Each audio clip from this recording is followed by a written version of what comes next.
Hey guys, and welcome to Pirate Hunter Trophy. And today we have a fantastic episode lined up for you.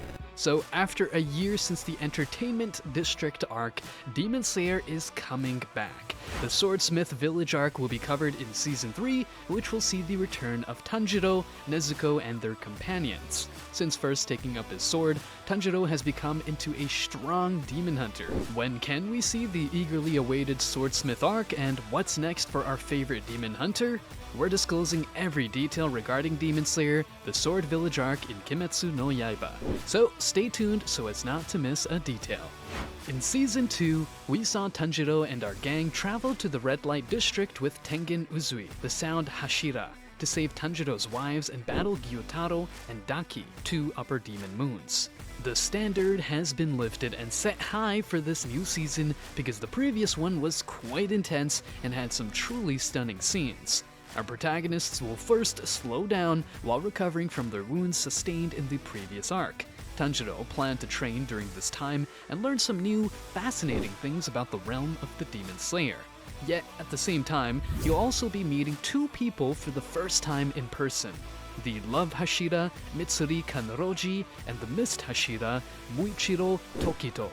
Both of these characters are crucial to this arc because they are at the center of the action once it starts. We will be introduced to several new ideas in this arc. The final fight, particularly the closing minutes of this arc, is bound to crash the internet. We'll see some completely new maneuvers from some of the characters that we've already gotten to know. But before we reveal the entire outcome of the arc, let's talk more in-depth about what we can actually anticipate.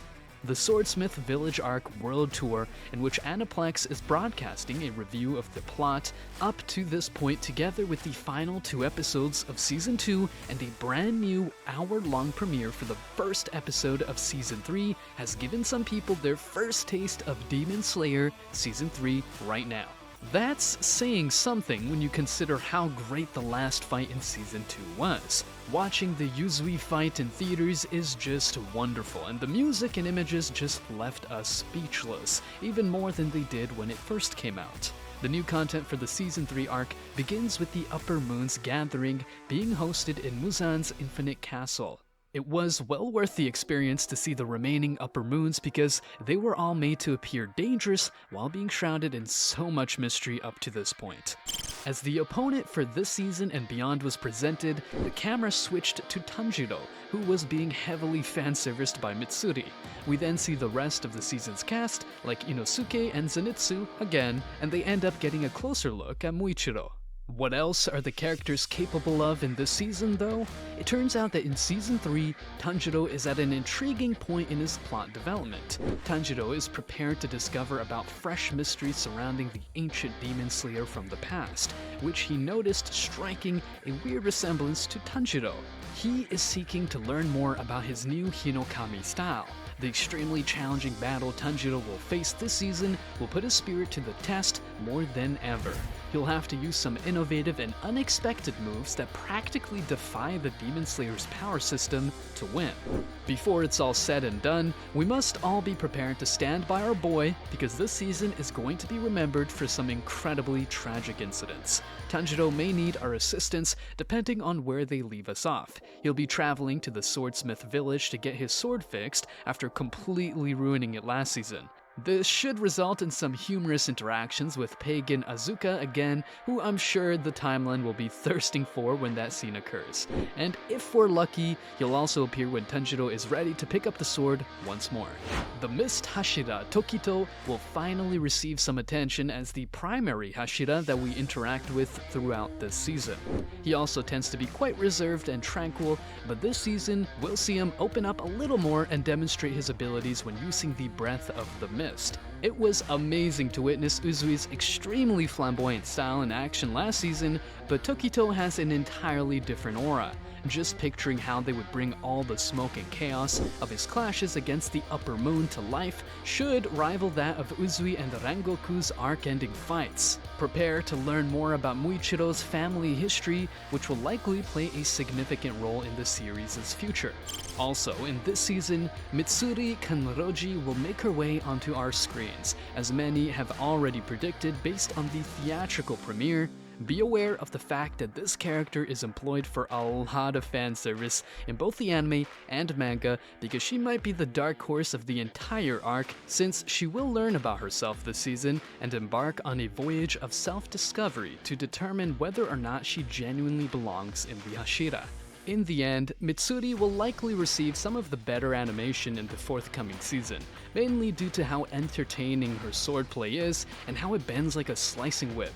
Look forward to Kenroji's appearance throughout the course of the next 13 episodes, since I know she has a lot of fans and truly deserves to be on the show with everyone else.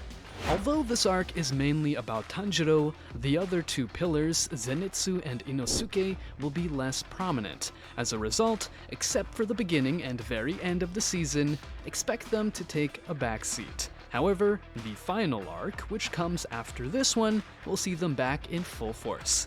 Also, this season will see a lot of changes in Nezuko, but be aware that if you're a Nezuko fan, you'll have a lot on your mind at the end of this season. Bring Kleenex too, for Nezuko will be featured in one of the most dramatic scenes in all of Demon Slayer this upcoming season. Genya Shinazugawa, the boy Tanjiro first encountered at the Demon Slayer selection way back in Season 1 and whose arm Tanjiro nearly broke, will actually be coming up in a huge way this season into a more main character position.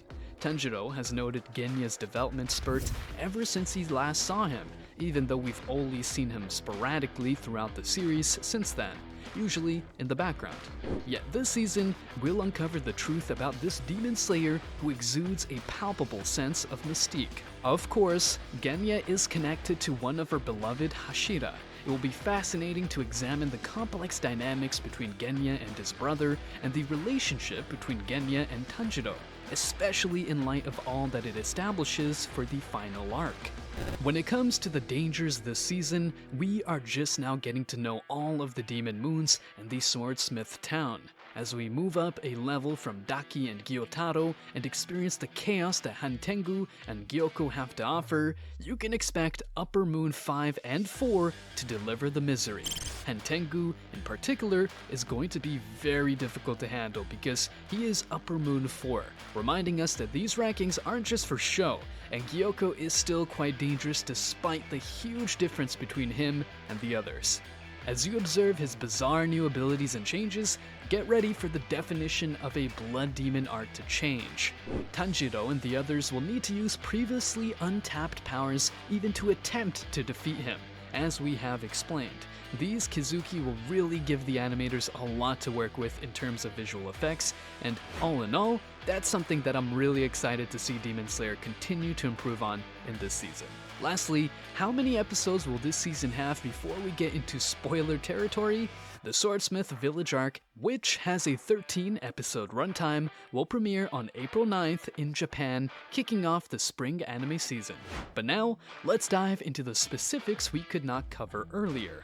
How will we handle Genya's unveiling and his action scenes in this season? Would they spice up the anime version a bit and give him more to do, given his demon-slaying abilities, to prepare for the blockbuster narrative in the final season? That will be a safe bet in this case, because the anime team enjoys tugging at our heartstrings, and they already have a tendency to make things sadder. The final scene with Nezuko as the sun begins to rise is another instance where I know they'll try to hurt us. And I bet the episode will feature a special cut-in song to add to the mood of everything that is happening, as Demon Slayer is renowned for doing. Regarding the length of the season, you're probably wondering how much of the manga will be covered. The first 8 or 9 episodes should comfortably cover the whole Swordsmith Village arc. The story's mark training part will then begin with Tokito guiding all the Demon Slayers through the process of getting their marks. This is because we would be comfortable in the manga's mark training chapter after completing the arithmetic and assuming that each episode has at least 2 chapters, given that the mark training is brief and serves to build up the last and final arc, which starts right after and would make for an incredible final episode cliffhanger. In the end, some people think the end contains clues indicating that Gatoga would return to finish the series in some form. Who knows what is actually going on in the Demon Slayer universe? But that's all in the future, so that we can concentrate on Season 3 for now.